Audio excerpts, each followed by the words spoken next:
kowe ndak kongkon tumuju ning kraton Majapahit. Ing kono kowe suwita ana ing kraton Majapahit ngersani Sang Prabu Kertarajasa Jayawardhana. Tingkat kaping 7 aku go bakal titip lawan kowe.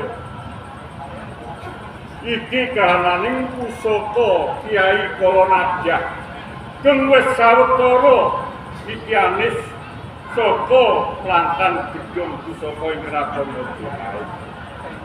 Iki mengko aturna kono ngersaning Sang Prabu Kertarajasa Jayawardhana. Mbok menawa kanthi sarana iki kowe ing mengkone bakal pinapa gonmu Surita pinangka dadi prajurit ing Majapahit. Madura ana ngersaning sinuwun Prabu Kertarajasa Jayawardhana yen sira iki jutus lawan Goko Resi Supa Mandrangi ing Pertapan Grojogan Sewu.